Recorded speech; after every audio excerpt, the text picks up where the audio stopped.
Ciao, benvenuti sul mio canale. Oggi vedremo insieme come realizzare questo partner che presenta una sorta di tessitura.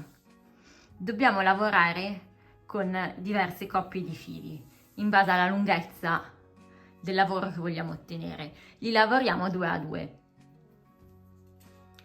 Per ciascuna riga andremo ad alternare i fili che incrociamo. Partiamo da qua, come vedete qui è già stata fatta una prima riga. Vediamo la successiva, che è proprio come se fosse la questione di partenza qua in alto. Prendo 2 fili, praticamente devo prendere fili che sono a cavallo dei nodi. Lavoro con questi 2, faccio così e vado a inserire lo stesso filo qua dentro. Pian piano tiro e vado a tirare e così l'ho bloccato.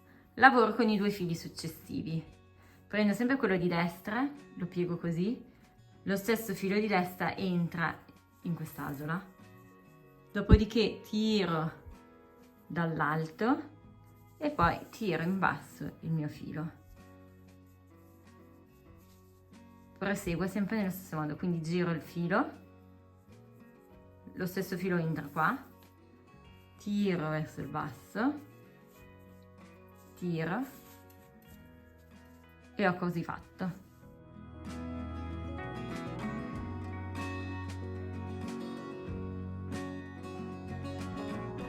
Nell'ultimo, quindi prendo gli ultimi 2, questo sarà quello che escludo, faccio sempre il nodo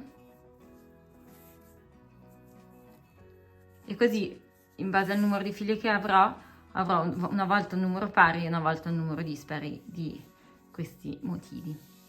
La riga successiva la faccio invertendo i fili che vado a intrecciare tra di loro, quindi prima era il secondo e il terzo, adesso faccio col primo e il secondo ed è sempre il filo che ho alla destra che va a fare l'anello e procedo nello stesso modo.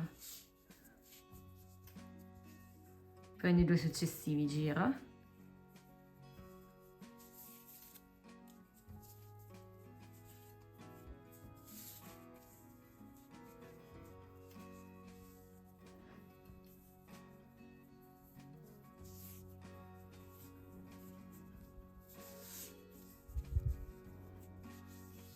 sempre con lo stesso principio. Vedrete poi nei prossimi tutorial come possiamo applicare questo partner. Ciao!